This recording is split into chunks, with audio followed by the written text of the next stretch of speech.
Buenas noches, amigos.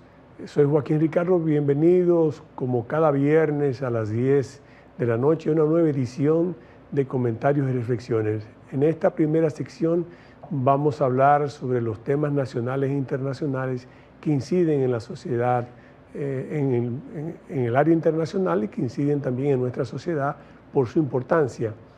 Comencemos con el área internacional. La semana pasada, esperado pero de manera sorpresiva, el presidente Biden toma la decisión de no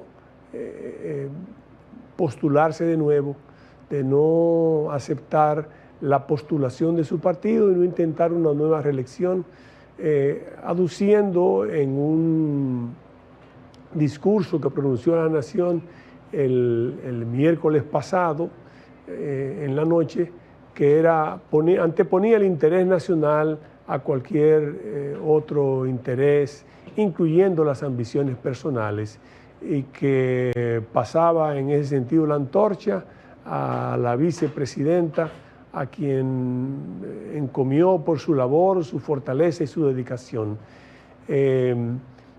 Ya es de manera oficial que la señora Kamala Harris, que es la vicepresidente de los Estados Unidos, pues ahora es la candidata, por así decirlo, se presume como la candidata hasta que la convención del Partido Demócrata ahora en los próximos días, en agosto, la oficialice como su candidata oficial a la presidencia, junto a la persona que ella escoja para que la acompañe como candidato a la vicepresidencia. Este próximo domingo, en otra área de importancia también, bueno, hay que resaltar además la visita que hizo el primer ministro de Israel, Benjamín Netanyahu, y el discurso que pronunció ante la Cámara de Representantes, una sesión, digamos, conjunta del Senado y de la Cámara de Representantes de los Estados Unidos, en donde hizo una defensa ardorosa de su política, de lo que él hace, aduciendo que en todo momento Israel sigue siendo el principal aliado y el aliado natural de los Estados Unidos en el Medio Oriente, que está defendiendo no es solamente la causa de Israel, sino que es la causa también de los Estados Unidos, poniendo como ejemplo el hecho de que en Irán, cuando se dice muerte para los israelitas, después también se dice muerte para los Estados Unidos de América.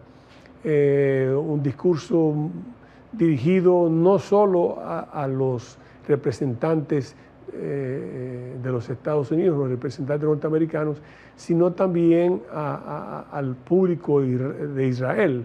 Fue emitido a las 2 de la tarde, hora prime en el Estado de Israel, que era cerca de las 10 de la noche. Es decir, que fue un discurso bastante completo, muy interesante, donde resaltó similitudes y donde enfatizó que la guerra que Israel está librando, lo está librando también a nombre de Occidente y a nombre de los Estados Unidos de América, porque Israel sigue siendo el principal aliado de los Estados Unidos en el Medio Oriente. En el área internacional también tenemos que resaltar que el próximo domingo hay elecciones en Venezuela. Bueno, vamos a ver si hay elecciones en Venezuela, si logran desarrollarse. Hasta ahora las encuestas dan puntero al principal candidato de la oposición, Edmundo González Urrutia. Hay que ver qué acontece, porque no olvidemos que los regímenes autoritarios, regímenes en cierto modo dictatoriales, que controlan tanto el poder ejecutivo como el legislativo, como el judicial, como el electoral, que es el caso venezolano, hay que ver qué puede suceder. Hay que estar muy atento a lo que puede acontecer en Venezuela el próximo domingo, porque es un país con el que la República Dominicana tiene vínculos especiales. No hay que olvidar que, además de acoger al padre de la patria cuando fue desterrado del país por los dominicanos, por nosotros mismos, las personas porque él había dedicado toda su vida para hacernos independientes.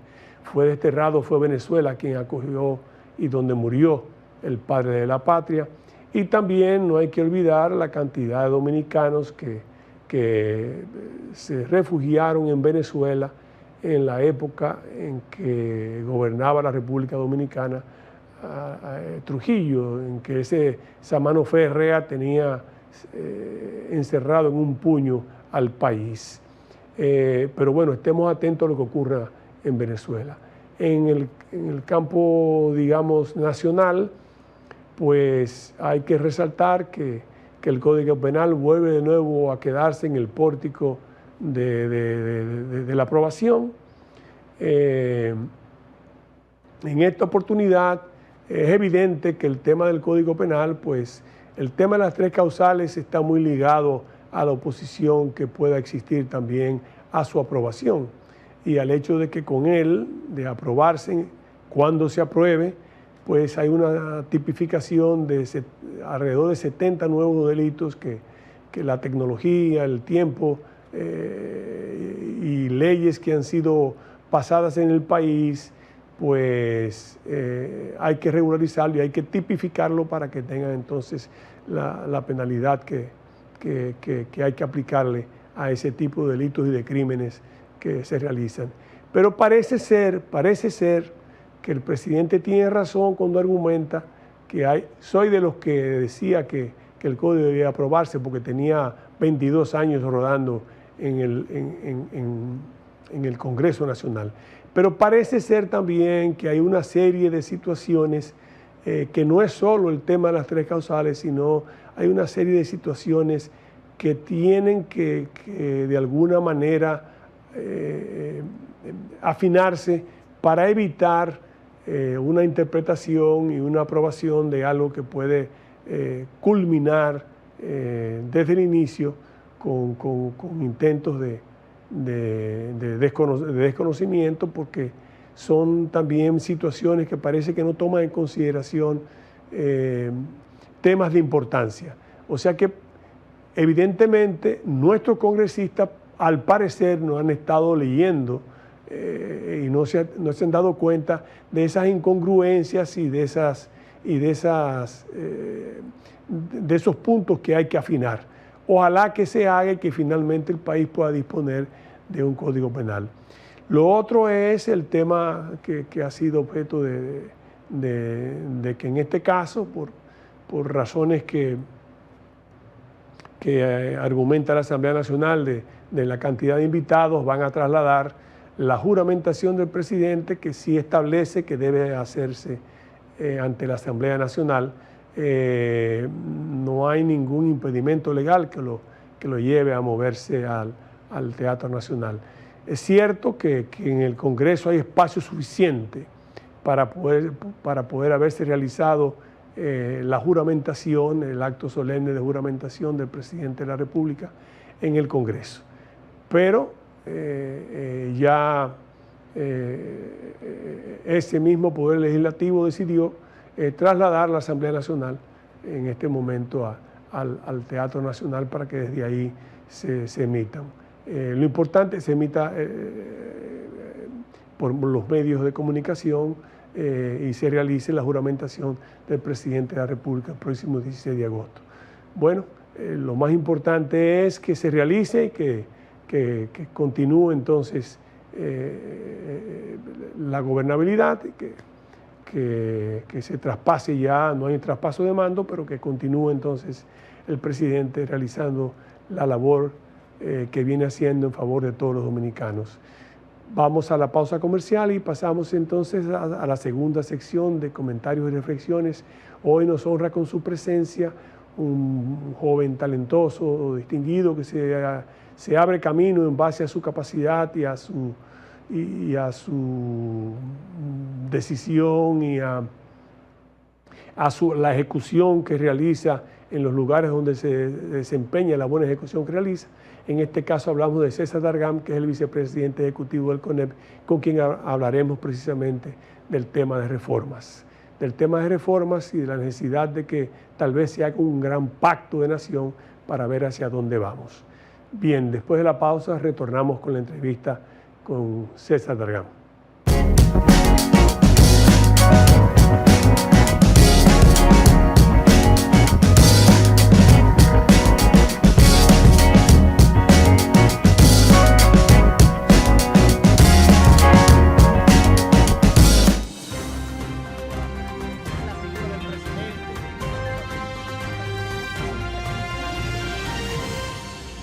Soy Hernán Paredes y te invito a sintonizar el programa Voz Vespertina por Voz Media Network en el canal 85 de Claro, de lunes a viernes.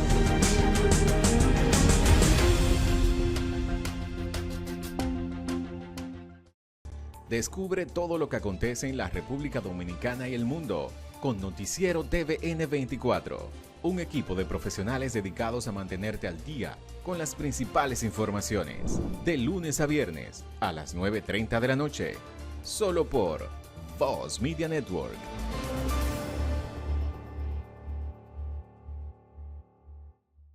Ahora en Voz, puede disfrutar de la expresión de la tarde con los destacados periodistas y comunicadores Adolfo Salomón, Ayer el presidente Luis Abinader, Carmen Curiel, quizás la inteligencia, Roberto Gil y Ángela Costa. Posición del presidente. De lunes a viernes de 3 a 5 de la tarde, la expresión de la tarde, por Voz, Canal 85 y en nuestras redes sociales, @tvn24.do, @VozMediaNet, en TikTok, @tvn24do, en nuestra página web, Voz Media Network, en YouTube, Voz Media Network, TVN24DO. Hoy, aunque Julia está allá en los países, está cerquita de su papá aquí en Moca, enviándole los chilitos de la compra del mes por la nueva app Remesas Reservas. Al igual que Nicole, que va corriendo a montarse en la estación de Gran Vía en Madrid y puede enviarle todo el cariño a su mamá por la nueva app Remesas Reservas. Y como Fernando, que le envía a su hermano los chelitos para completar el mes para que ambos sigan cuidando a sus padres en el campo. Cariño en mano con la nueva app Remesas Reservas. Una manera fácil, rápida y segura de recibir y enviar dinero a tu gente. Disponible ya en Europa y Estados Unidos. Banreservas, el banco de todos los dominicanos. El mundo, sus complejidades, cultura, datos curiosos. ¿Te suena raro todo esto? Te invitamos a que conozcas más en Documentales VMN. Vívelos por Voz Media Network.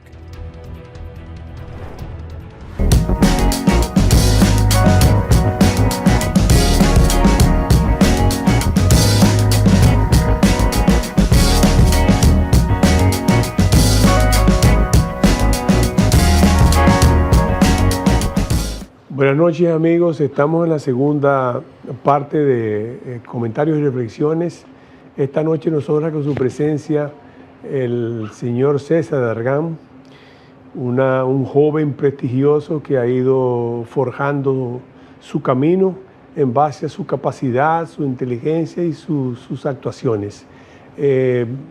Ha incidido tanto en el sector público como en el sector privado. Estuvo anteriormente como secretario ejecutivo de la Comisión Nacional de Negociaciones Comerciales, después fue nombrado viceministro para Asuntos Económicos y Negociaciones Comerciales en el Ministerio de Relaciones Exteriores, donde se desempeñó con capacidad y eficiencia, y hoy en día es vicepresidente ejecutivo del CONEP, y en esa condición, precisamente en estos tiempos de reformas, es que le hemos solicitado que nos honre con su visita a este espacio para hablar con él acerca de precisamente el tema de las reformas.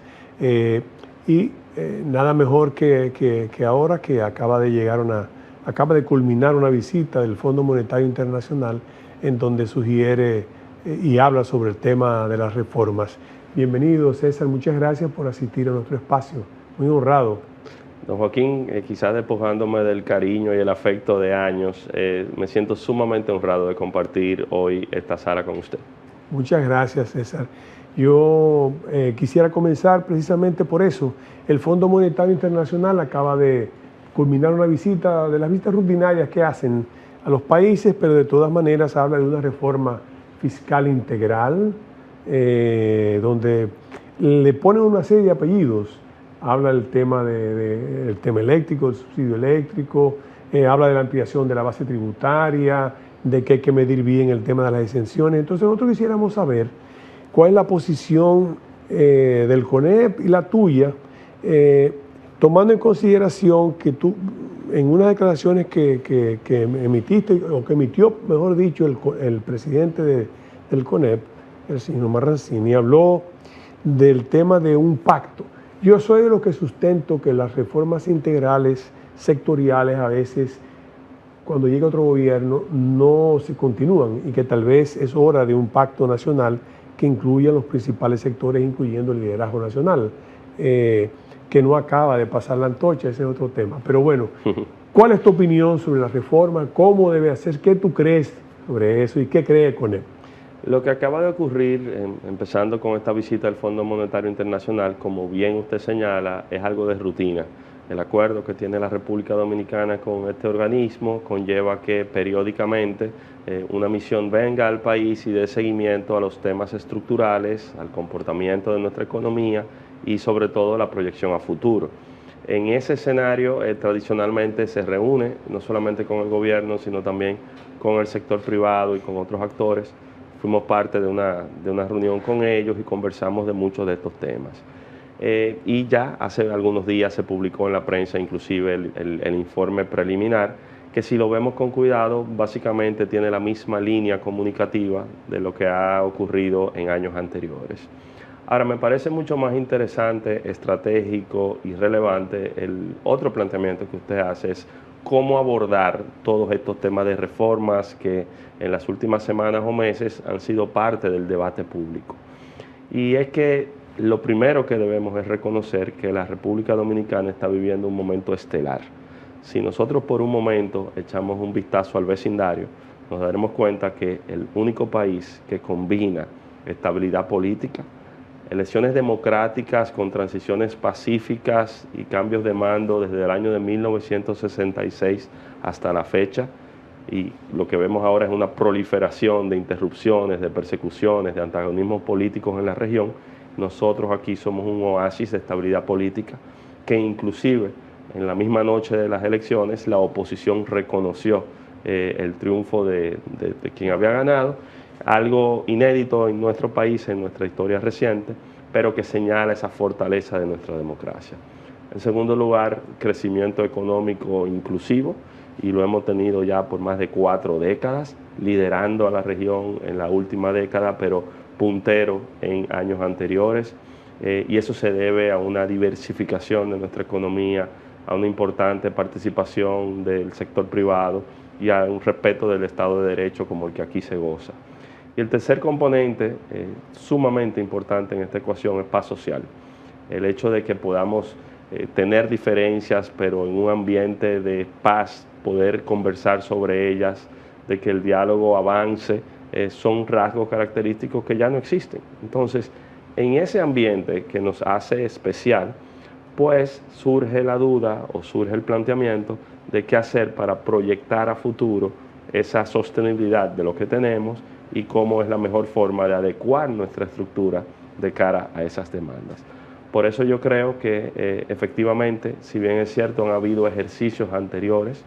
En el año 2012 nuestro país se dotó de una estrategia nacional de desarrollo con algunas pinceladas de cuáles eran los temas estratégicos a asumir, pero eso no puede ser un documento estático. El mundo cambia, nuestro país cambia, y la realidad del día de hoy es precisamente la necesidad de abordarlo de manera conjunta.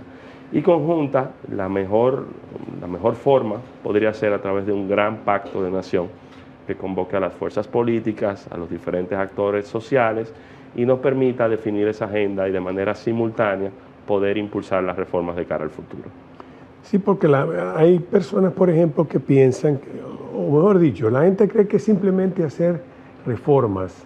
Nosotros lo que tenemos es que decidir, que el liderazgo nacional decida hacia dónde vamos en los próximos 10 años. Como tú bien acabas de decir, nada es pétreo, entonces hay que revisar cada cierto tiempo. De esa misma estrategia, precisamente por ser sectorial, como digo yo, todavía quedan 50 o 60 leyes que no han podido adaptarse. Hay cosas que aunque se dicen y se comprometieron, no se cumplen.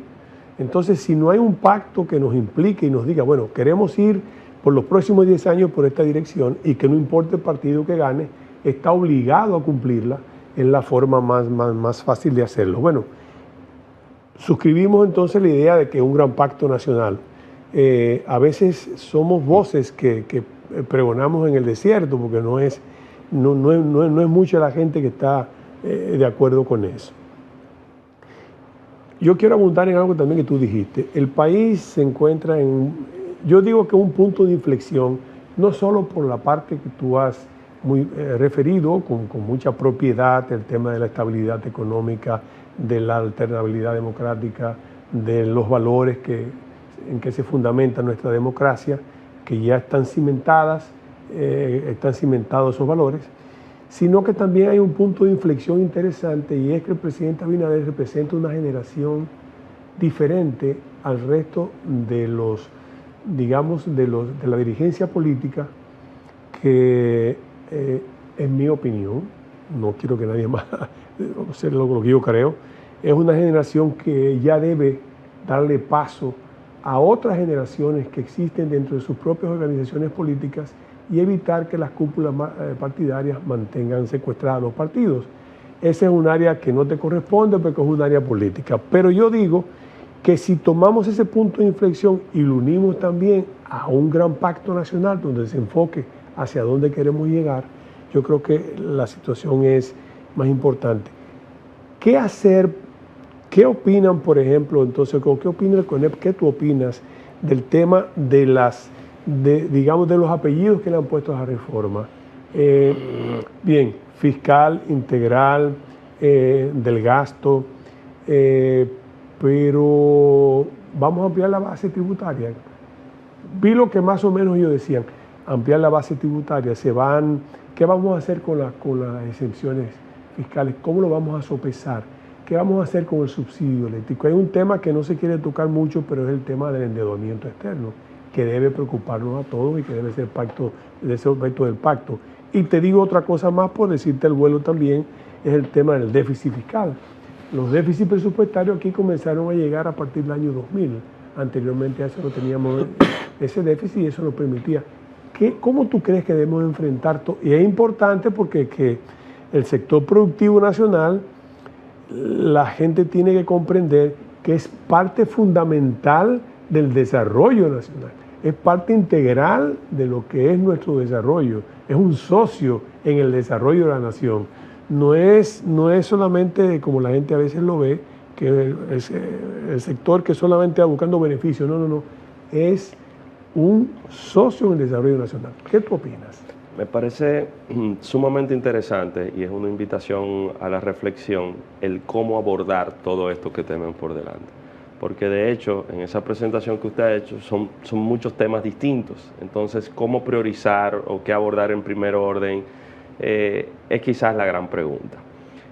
Nosotros hicimos un ejercicio interesantísimo a finales del año, que concluyó a finales del año pasado en la convención empresarial.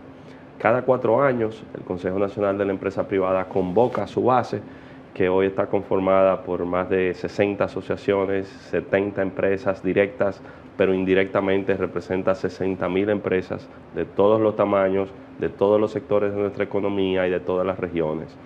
Y en ese proceso de consulta tratamos de visualizar, más allá de esta coyuntura, cuál es la República Dominicana del mediano y largo plazo que queremos construir. Y de manera proactiva y propositiva hacer propuestas que antecedan la campaña electoral para que enriquezcan el debate y formen parte de las ejecutorias del gobierno del próximo cuatrenio. Un rasgo característico que presentamos en noviembre fue que se colocó al mismo nivel del desarrollo económico y productivo el desarrollo social. Y creo que esto, como bien usted dice, un punto de inflexión, porque el hecho de que venga precisamente del sector privado, no solamente que miramos los indicadores macroeconómicos, el Producto Interno Bruto, las inversiones, las exportaciones, sino también cómo todo eso que ocurre en la República Dominicana impacta y transforma de manera positiva a las personas. Aterrizando eso, lo que quiero decir es que le dimos el mismo valor a la diversificación de la economía, a las inversiones, a temas estructurales como el eléctrico o el fiscal, lo colocamos al mismo nivel de temas de desarrollo social, como son la educación, la salud, el empleo y la seguridad social y la infraestructura. Entonces, ante ese planteamiento y viniendo precisamente del ambiente y el clima que se goza en nuestro país, esa visualización a futuro conlleva un costo. ¿Cuánto nos cuesta ese país que tenemos nosotros que construir? Y eso nos lleva entonces a la discusión del tema fiscal. Del tema fiscal, porque esa estrategia del año 2012 identificó grandes áreas que debían abordarse para que el país pudiera dar un salto cuántico. Esas áreas, eléctrico, educación, ya gozan de un pacto concertado y pudiésemos evaluar si han sido efectivos, si se han cumplido, si han tenido impacto, pero ha habido un proceso de concertación en torno a los mismos. No así con el tema fiscal, que es una tarea pendiente. Pero cuando revisamos el texto de la estrategia era muy limitado. Lo que se decía era que la presión tributaria, es decir, la cantidad de ingresos que recibe el Estado en proporción de su Producto Interno Bruto, iba a aumentar proporcionalmente en el tiempo hasta colocarnos cerca de los países de la OCDE. En aquel momento, con una línea base de una presión tributaria de un 14% de nuestro Producto Interno Bruto, y se visualizaba que eso iba a ir escalando hasta cerca de un 25% de nuestro Producto Interno Bruto. Y en adición que se iba a aprobar una ley de responsabilidad fiscal para que el propio Estado tuviese reglas de en qué se gasta y cómo se gasta, en qué condiciones. Si hoy vemos, años más tarde, evidentemente la presión tributaria en la República Dominicana sigue siendo baja, sigue cerca de ese 14% que era nuestra línea base, sin embargo los retos por delante son muy diferentes. Cuando tomamos una foto a la situación financiera del Estado Dominicano y tomamos las cifras oficiales del presupuesto, en este año 2024, cuando empezamos en enero, la proyección era que los egresos, es decir, cuánto iba a gastar el Estado, rondaba un 19% de nuestro Producto Interno Bruto. Sin embargo, la proyección de los ingresos era apenas un 16% de nuestro Producto Interno Bruto.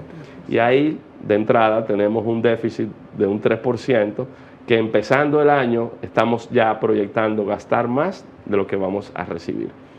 Esto no es un tema de este gobierno ni de este momento, es un tema estructural que con el paso de los años se ha ido consolidando y que debe ser abordado. Cuando nosotros entonces vemos con mayor nivel de detalle esa radiografía, nos damos cuenta de que de lo que se está proyectando gastar, la composición esencial de ese 19% es gasto corriente, que ha crecido 3 puntos desde la pandemia, parecería ser nuestra nueva realidad, y hoy se coloca en un 17% de nuestro Producto Interno Bruto. El gasto corriente puede crecer, o sea, y en muchos otros países ha ocurrido. Lo que sí llama a preocupación es que el gasto de capital, la capacidad que tiene el Estado de poder invertir, construir obras, se ha limitado y ha decrecido un punto porcentual de nuestro Producto Interno Bruto y hoy es apenas un 2% del PIB. Si nosotros visualizamos esos países aspiracionales a los que queremos llegar, rondan por sobre el 5% del Producto Interno Bruto. Entonces, ante esa situación de déficit, ante ese constreñimiento que tiene el gobierno de poder invertir en las áreas que requiere, definitivamente esto se convierte en un tema relevante que, teniendo en cuenta muchas otras condiciones, debe ser abordado de manera objetiva. O sea, el déficit debe ser abordado de manera objetiva. Y por eso... Y el tema digamos, de lo que es los gastos corrientes versus el gasto de capital. Claro, porque cuando se habla de un abordaje del tema desde el ámbito fiscal, estamos hablando tanto los ingresos como los egresos. Si no, esto sería puramente una discusión de una reforma tributaria, es decir, de vamos a poner más impuestos o vamos a cobrar más impuestos. Y no se trata de eso. Lo que estamos viendo es que si no ponemos atención a lo que estamos gastando, los recursos nunca serán suficientes para suplir esa demanda. ¿A qué me refiero? Nosotros tenemos temas como el eléctrico, efectivamente, que usted lo mencionó hace un ratito. Y sin dramatizarlo mucho, en los últimos 2 años, el Estado ha tenido que disponer de alrededor de 1.500 millones de dólares al año para subsidiar los déficits acumulados, sobre todo en materia de distribución. Pero eso solamente ha agravado en el tiempo. En el primer cuatrimestre del año pasado, las pérdidas de las distribuidoras rondaban 384 millones de dólares. En el primer cuatrimestre de este año, que es el que oficialmente se ha podido contabilizar, ya superan los 500 millones de dólares. Entonces no es solamente una situación delicada, es una situación agravándose. Por eso no podemos hablar de este tema macro sin abordar en su justa dimensión el tema eléctrico. Por otra parte, tenemos que plantearnos cuál es el Estado que nosotros queremos, que desde nuestra convicción visualizamos un Estado tan grande como sea necesario, pero tan pequeño como sea posible, eficiente, directo, con su carácter de regulador y como autoridad reconocida, pero teniendo en cuenta cuánto nos cuesta mantenerlo. ¿Qué tan eficiente es también recaudando? Al día de hoy, imagínese, don Joaquín, que no hay una reforma en las condiciones actuales. De cada peso que puede percibir el Estado en las recaudaciones, solamente está recaudando 34 centavos. Hay 18 centavos que no recauda porque tienen algún nivel de exención, pero el resto es por evasión, informalidad, competencia desleal, comercio ilícito. Y eso hay que ponerle atención, porque si eso es en las condiciones actuales, imaginémonos que tengamos mayor recaudación, entonces mayor será el dispendio o el escape en lo que no pueda ocurrir. Por eso todos estos temas, vistos de manera integral, lo que conlleva es un llamado a precisamente producir los diálogos y conversaciones requeridos. Y le puedo decir de que mayoritariamente desde el ámbito privado se visualiza el altísimo potencial de colaborar con el gobierno para que pueda implementar las reformas requeridas, siempre y cuando tenga los principios de proteger eso que aquí hemos podido construir y sobre todo generar mayores oportunidades de desarrollo y prosperidad. Claro, o sea que con el sector privado lo único que quiere es un gobierno que mantenga lo que tenemos en el sentido de ayudar a preservar nuestro sistema, pero también que comience a regular su gasto, comience a regular y ver esos problemas nodales que son de importancia.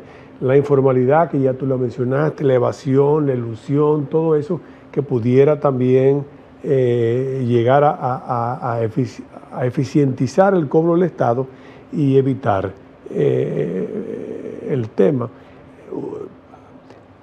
Hay otras reformas que yo creo que también inciden en cierto modo, de la que no se habla, que es, digamos, la reforma laboral, que en cierto modo hay que de alguna manera buscar la forma de abordarla, y también el tema de la reforma de, vamos a llamarle, lo que es la parte de salud, que no es realmente una reforma de salud, sino lo que son las pensiones, lo que es también el tema de la seguridad social, que yo creo que hay que englobarlo, vamos a decirlo así, para también discutirlo. Que no es que sea relegado, sino que tal vez la importancia del tema fiscal ha obligado que eso sea. Pero de eso vamos a hablar inmediatamente. Regresemos de nuestra pausa comercial, con tu permiso, para que los amigos televidentes puedan seguir disfrutando de esta entrevista con César Dargam.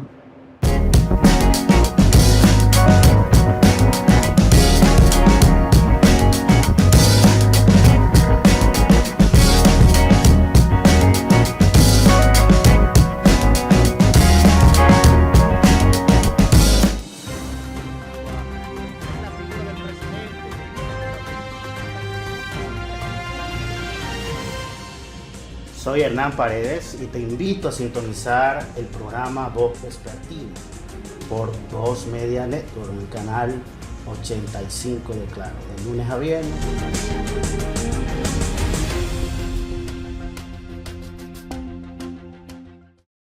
Descubre todo lo que acontece en la República Dominicana y el mundo con Noticiero TVN 24, un equipo de profesionales dedicados a mantenerte al día con las principales informaciones, de lunes a viernes a las 9:30 de la noche, solo por Voz Media Network.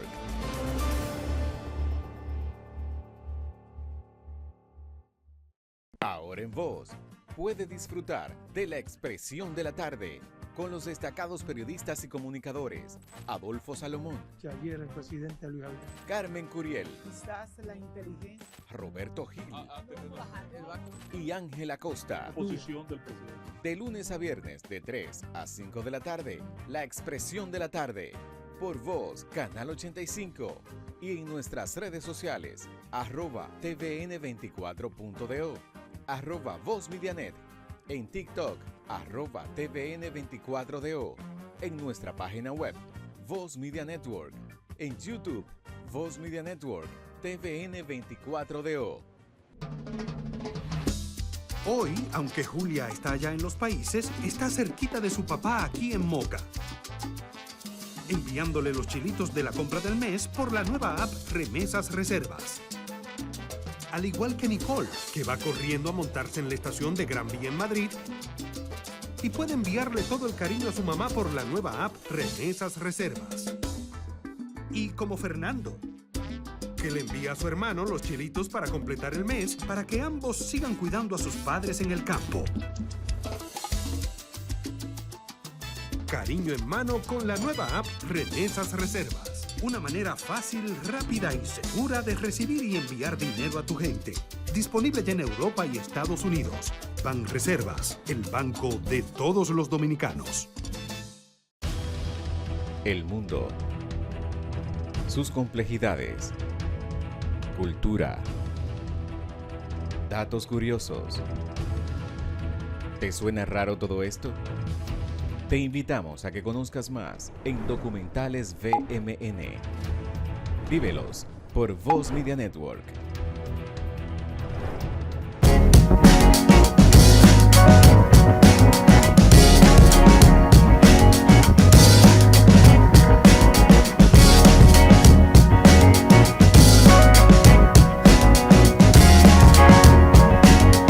Seguimos, amigos, conversando con César Dargan, vicepresidente ejecutivo del Consejo Nacional del Nombre de Empresa, y hablando de las reformas. Quedamos antes de la pausa en incluir el tema de la seguridad social, lo que era también el tema. Ahora hablamos del tema educativo, que también se nos ha escapado en un sentido general, aunque hay un pacto sobre él, pero hay una vía al presidente hablar de que pensaba refundir, vamos a llamarle así, o poner a cargo de un solo ministerio el tema de la educación superior y el tema de la educación primaria, y también quedaría el tema de la reforma laboral. ¿Cómo abordar eso también dentro del esquema de la reforma fiscal, verdad? Que es tal vez la principal, la que la gente espera. Nosotros hemos tenido en República Dominicana dos escenarios de reforma.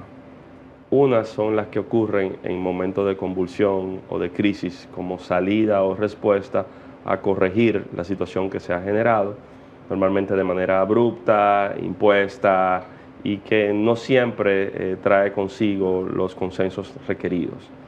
Tenemos otros escenarios de reforma que han sido objeto de la concertación entre los diferentes actores y que han permitido proyectar a futuro estructuras con mayor permanencia y sostenibilidad. Nadie niega que la República Dominicana del año 2024 y el modelo que hoy podemos percibir tiene su génesis y origen en la década de los 90 y en las reformas que ocurrieron en este país en la década de los 90. Yo, desde la humildad de que quizás por mi edad en ese momento me ha correspondido es leer y escuchar anécdotas y ver la historia, pero usted fue un actor de primer orden en esos momentos y posiblemente con mayor conocimiento que el que yo pueda tener.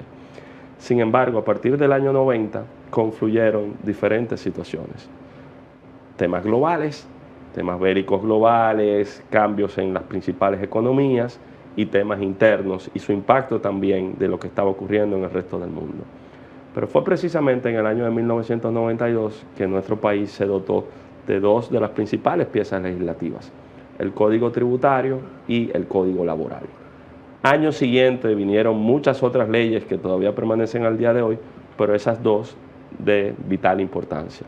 Hemos hablado un poco del tema fiscal y por qué una adecuación en estos momentos para hacer un sistema más sencillo, más cercano, más eficiente, procedería, teniendo en cuenta los pilares que mencioné. Pero en cuanto al Código Laboral, si el Código se promulgó en el año de 1992, estamos hablando de un país muy distinto al que vivimos al día de hoy, con modalidades de trabajo que no existían, con realidades tecnológicas que ya no aplican en lo que se vio en aquel momento, con procedimientos inclusive ante los tribunales que han quedado desfasados por los plazos, por las pruebas, por la documentación, con nuevas realidades inclusive en cómo los empleadores y trabajadores acuerdan jornadas de trabajo diferenciadas, aún respetando sus derechos, pero que vayan acorde con la naturaleza del sector de que se trata. Entonces, por todos esos cambios que hemos sufrido y por un código que ha quedado desfasado, se hace relevante, evidentemente, abordar el tema de la reforma del Código Laboral. En esa convención que le comenté hace un ratito, cuando veíamos el tema laboral y la generación de empleo, los participantes comprometieron una meta de 500.000 empleos en los próximos 4 años, en razón de 125.000 empleos al año, lo cual entendemos es algo razonable, moderado y que se puede cumplir. Sin embargo, cada vez más nos vemos en función de qué ocurre en el resto de la región, qué nos hace a nosotros más o menos competitivos, qué es lo que provoca los altos niveles de informalidad que nosotros tenemos. Y por eso decimos, la meta compartida del gobierno, del sector privado, de los trabajadores, es precisamente que generen más y mejores empleos. Pero entonces también trabajemos en adecuar la estructura que nosotros tenemos y es lo que hemos visto. Hay avances importantes en el diálogo tripartito, podría decir que un importante número de consensos, hay todavía temas pendientes que debemos ver, pero creo que con la responsabilidad y de manera frontal podemos discutirlos y buscar los puntos de interés común que nos permitan completar ese proceso en el corto plazo. O sea, ¿se ve en los participantes el interés de llegar? Definitivamente, ha habido un acercamiento en muchas de las posiciones. Yo creo que también es un reflejo del momento histórico que estamos viviendo, porque los antagonismos de la Guerra Fría, la lucha de clases no es lo que impera en este momento. Es más bien como de cara a metas comunes podemos articular esfuerzos y poder impulsarlos. Yo creo que esa verte paz social que mencionaba se refleja en el tripartismo, con la participación del gobierno, de los trabajadores a través de los sindicatos y de los gremios empresariales, y fluye. Como dije, hay temas todavía importantes que debemos ver, pero creo que estamos en la mejor disposición y con la mente lo suficientemente abierta para la seguridad hacerlo. social, el tema que es un tema... La seguridad social complementa precisamente este tema laboral, porque procura dotar de ese seguro en caso de vejez, de salud, de incapacidad, de algún riesgo laboral, a todos los dominicanos, pero con un enfoque especial en los trabajadores. La ley de seguridad social es más reciente que el Código Tributario, es del año 2001. Sin embargo, 23 años más tarde, ya República Dominicana al menos cuenta con un sistema de seguridad social establecido. Yo reflexionaba en un evento público hace poco, si comparábamos en cada uno de sus componentes cuál era la situación antes de la Ley de Seguridad Social y cuál es ahora. En el tema de salud, hoy hay prácticamente una cobertura del total de la población de la República Dominicana. Tenemos el régimen subsidiado para aquellos que no tienen los ingresos suficientes y el régimen contributivo de que sin que puede pagar un seguro de salud privado. Pero entre ambos regímenes tenemos una cobertura de prácticamente el total de la población de la República Dominicana. ¿Estamos satisfechos con eso? Definitivamente no. Podemos perfeccionar el sistema para que cada vez pueda cubrir más realidades y capacidades, pueda ampliar la cobertura de medicamentos, los centros estén mejor equipados. Hay muchas oportunidades de mejora de la salud, pero no podemos negar de que hoy al menos hay un sistema construido. Si vemos antes del 2001, prácticamente teníamos el Instituto Dominicano de los Seguros Sociales, que en el tiempo se fue deteriorando y dejó de cumplir su rol. Perdió su esencia. Teníamos igualas médicas y seguros médicos privados que cubrían una parte muy limitada de la población, que era lo que podían hacerlo.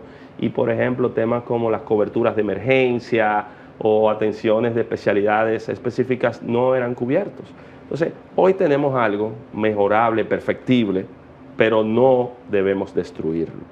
Por otra parte, en el tema de las pensiones, si nosotros también vemos antes del año 2001, pues definitivamente no teníamos un sistema de pensiones en la República Dominicana.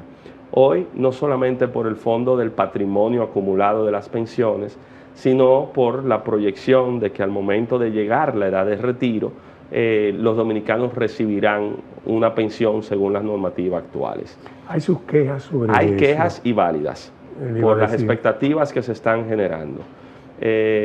¿Será suficiente? ¿Será digna esa pensión cuando le llegue la hora a quien le corresponde? Y definitivamente hay muchísimo espacio de mejora. Pero igual que como mencioné con la salud, una cosa es mejorar, perfeccionar, fortalecer, adecuar, y otra cosa es destruir. Nosotros nos hemos opuesto de manera frontal a corrientes populistas que en procura de cambiar las ineficiencias y debilidades del sistema, lo que han propuesto es básicamente destruir el sistema. Claro. Y esas propuestas, populistas por cierto, que si usted y yo las hablamos ahora recibiríamos muchos aplausos, pero han sido de efectos fatales en muchas otras jurisdicciones. Así es. Aprendamos lo que haya pasado. ¿Qué sí necesitamos aquí? Más y mejores pensiones, definitivamente. Ahora bien, eso va a conllevar una reflexión bien profunda de cuánto es que se está contribuyendo para ese fondo. ¿Qué ocurre con ese rendimiento? Que al día de hoy el 70% de los fondos acumulados para las pensiones ha sido rendimiento, han sido los intereses que ha generado el fondo acumulado. Pero eso se ha generado inclusive con múltiples limitaciones de en qué invertir la cartera de recursos. Entonces, siempre y cuando se garantice la seguridad de que eso no se va a distraer ni utilizar en inversiones de riesgo, sí hay oportunidades de ampliar y diversificar las fuentes de inversión para poder tener todavía mayor nivel de rendimiento. Hay temas que tendríamos que plantearnos también, como por ejemplo, ¿qué ha ocurrido con la longevidad en la República Dominicana? ¿Es adecuada la edad de retiro que tenemos al día de hoy o debemos seguir proveyendo en cobertura de salud, en la atención de pensiones por un periodo mayor en dominicanos y dominicanas que todavía gozan de una vida útil y pueden ser parte activa del mercado laboral? ¿Cuánto se está contribuyendo? Quizá muchas veces se desconoce de que precisamente del fondo de las pensiones la mayor parte de la contribución viene precisamente de las empresas. Entonces, hay muchas oportunidades de adecuar y fortalecer el sistema sin destruirlo. Y fíjese que por eso todo se conecta. Cuando hablamos de un gran pacto de nación, es porque todos estos temas al final del día están relacionados y tenemos que procurar la capacidad de abordarlos de manera sistémica, integral y oportuna. Hay algo que yo quiero preguntarte porque es un tema que casi no se menciona. Yo sé que hay gente que lo vincula también al tema del fondo de pensiones. El déficit cuasi fiscal, hablábamos que es un tema importante que también hay que abordar porque alcanza cifras ya preocupantes. Tal vez no el capital, pero sí en sentido general, y nadie lo ha abordado, salvo una ley que se emitió hace un tiempo que no se cumple, que de esa manera se hubiese podido reducir tal vez el tema del déficit. Y es un poquito complicado porque también tiene algo que ver con el tema del dinero de los fondos de pensiones y su inversión en el Banco Central como una forma de ayudar a eso también, obviamente por las condiciones también que da el Banco Central, que no es lo mismo, pero hay voluntad, hay intención, o voluntad no es la palabra, hay intención de abordar ese tema. ¿Se puede tocar ese tema dentro de todo lo que hay que hacer? Yo creo que no es solo que se puede, es que se debe tocar y no debe quedar fuera de la conversación. Y recordemos a todos los que nos están viendo aquí que en el año 2003 hubo la quiebra de importantes instituciones financieras en la República Dominicana y la decisión del gobierno fue asumir parte de los créditos frente a terceros para evitar un colapso mayor del sistema. Pero eso generó una deuda. Entonces nosotros vemos que desde el año 2003 esa deuda con el Banco Central de la República Dominicana, en el año 2007 se promulgó una ley que intentó calendarizar cómo irla abordando en el tiempo. Si vemos gráficamente el stock de la deuda, es decir, la acumulación de capital, prácticamente permanece invariable sobre los 2.000 millones de dólares al 2024 y eso no es sostenible.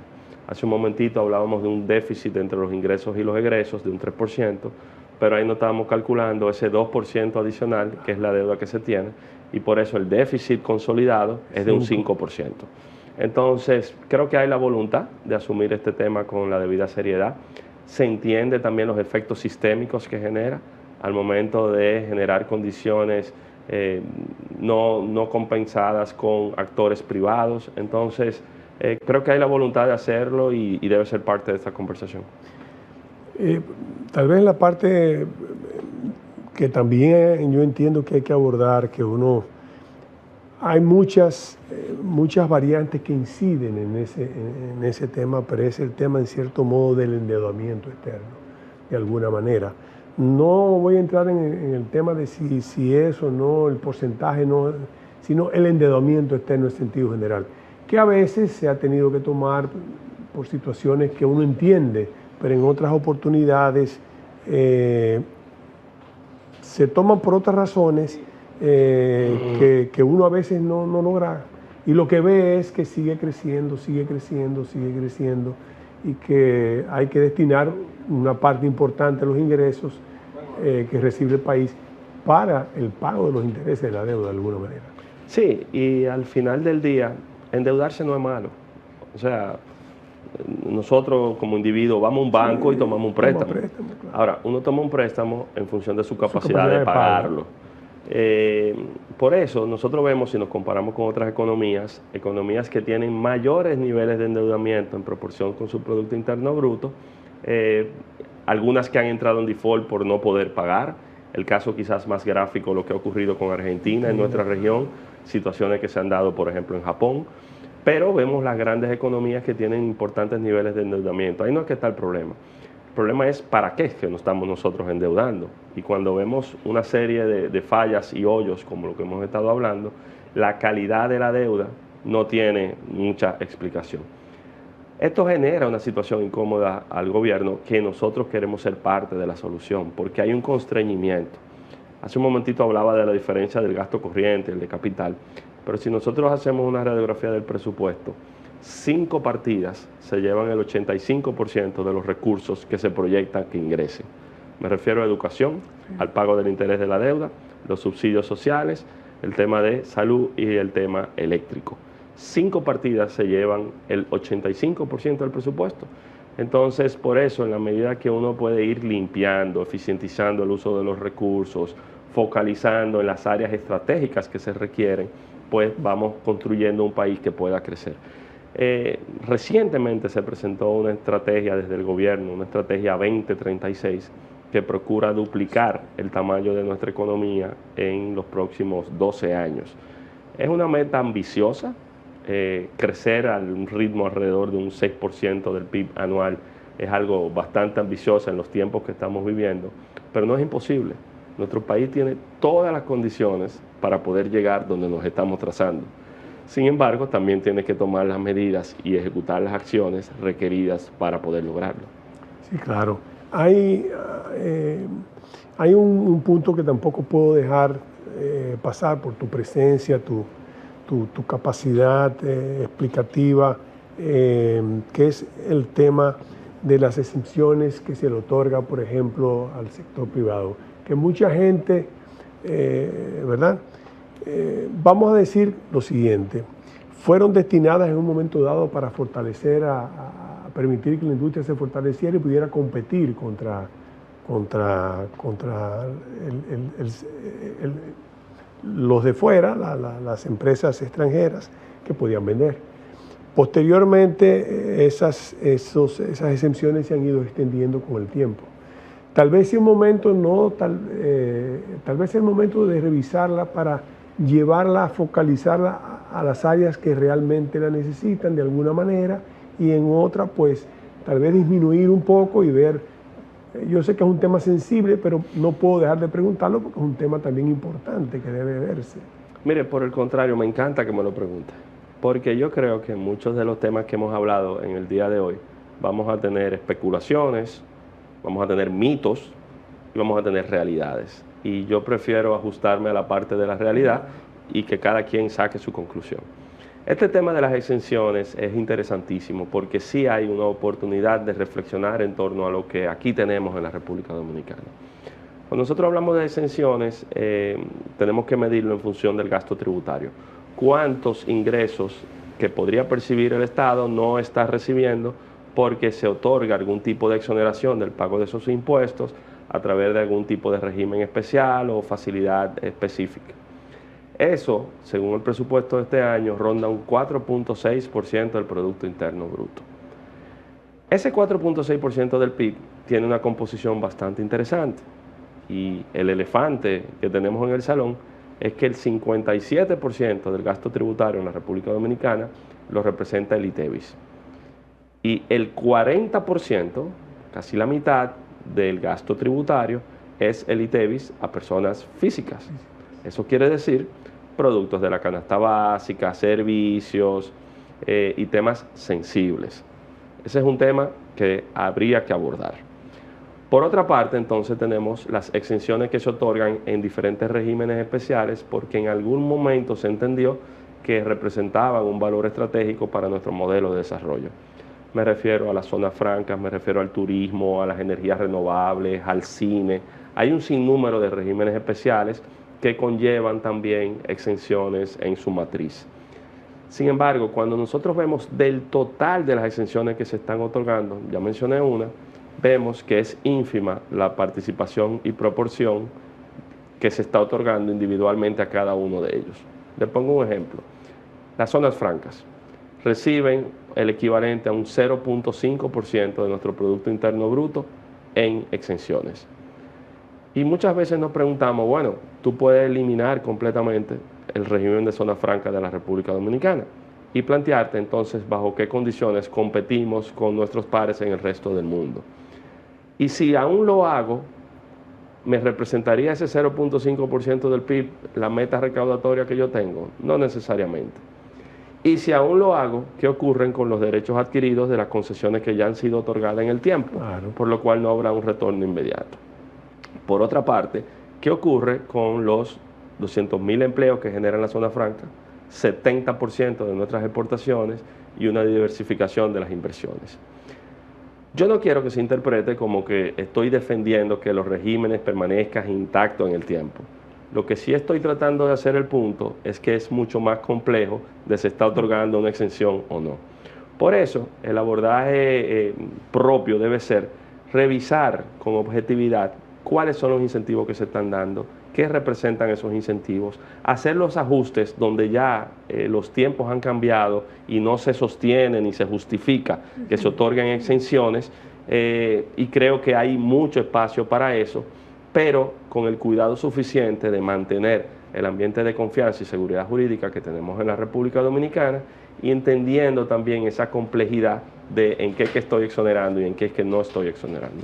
Me parece una forma interesantísima de culminar esta interesante conversación que hemos tenido hoy con César Dargan, vicepresidente ejecutivo del CONEP, joven brillante, que ha ido trillando, como he dicho, su camino y que hoy nos ha explicado desde el punto de vista del empresariado, puntal fundamental en el desarrollo nacional, lo que ellos entienden que es la necesidad de un pacto que nos indique cómo abordar todos los diferentes puntos que implican una reforma fiscal, una reforma tributaria, una reforma del gasto, y todos los puntos que eso conlleva y que hacia dónde queremos ir, qué es lo que queremos, cuál es la República Dominicana que queremos para los próximos 10 años. Agradecemos profundamente la presencia, amigos, y será hasta una próxima entrega de comentarios y reflexiones que, como ustedes saben, nos veremos entonces el próximo viernes a las 10 de la noche.